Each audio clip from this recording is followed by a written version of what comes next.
The boss maybe? Oh my god. This episode from the Loud House sucks. Let me tell you the reasons why I hate this episode in my opinion. At the mall, Leni does her job at Reininger's. After helping out Scoots, Ms. Carmichael tells Leni to come to the break room. Upon entering, Leni is greeted by a cake on the table and Ms. Carmichael announces that Leni has been named Employee of the Month, where Miguel and Fiona congratulate her.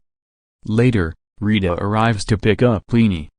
As the two head home, Leni tells Rita of her accomplishment, and Rita, saying how proud she is, asks if she's up for the task of babysitting her siblings, since she and Lynn Sr. are going to a Renaissance fair and Lori is in college. Despite having doubts, Leni is assured that she'll do fine. At the Loud House, Rita and Lynn Sr., wearing Renaissance outfits, and Lily, wearing a knight's helmet, depart for the fair. The moment the three leave, Leni is suddenly bombarded by problems she must solve, such as Lynn and Lola fighting over $1, Lana being sprayed by a skunk, and Lucy putting a spleen, unknown if from a human or animal, in the fridge. Leni becomes so overwhelmed by the amount of problems, that she freezes from shock. When Lola comments that Lori would have solved their problems easily, Leni regains consciousness and realizes that Lori might help her. Calling up Lori, who is busy at Fairway University, Leni asks for her help and Lori reluctantly agrees.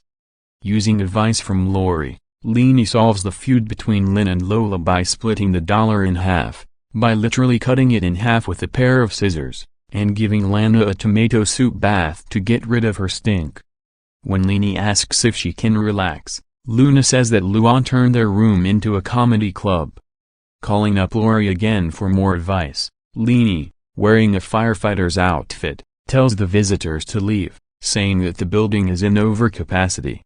The moment the visitors leave, Lincoln and Clyde ask Leni if they could watch a scary movie, and take Leni's act of freezing as a yes.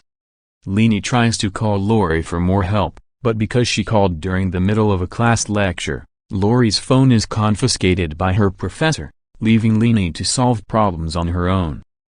When more problems break out, Leni exits the house to scream out her frustrations.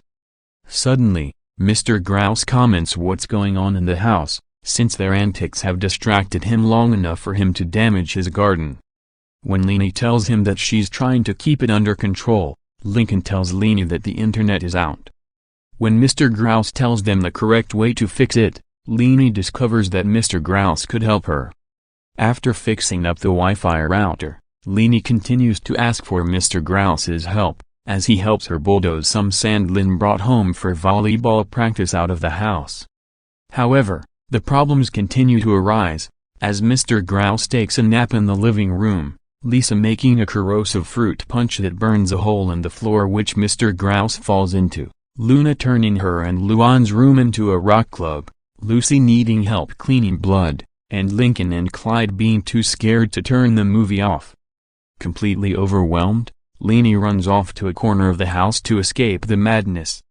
Suddenly, she gets a call from Fiona and Miguel asking if she wants to join them at the spa.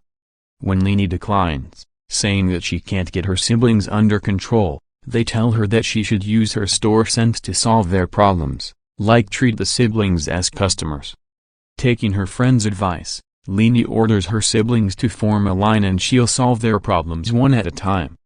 She manages to stop Lisa's fruit punch from preventing more corrosive damage, reads a children's book to Lincoln and Clyde to calm them down, shuts down Luna's rock club, gives Lynn and Lola $5 each, and tells the skunk about to stink a planet to leave.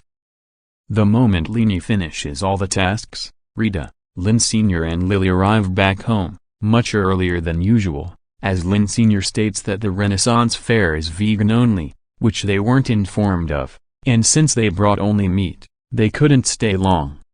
Rita is impressed that Leni was able to keep the house intact, albeit with one giant hole in the living room. Lynn Sr. rewards her with a leg of mutton, whom she gives to Mr. Grouse, who is still stuck in the hole. And that's how the episode goes. I don't know who likes or hates this episode, so I'm just going to leave it be. So screw the boss maybe. And screw study muffin. The crying dame is 300 million times better than the boss maybe. End of rant.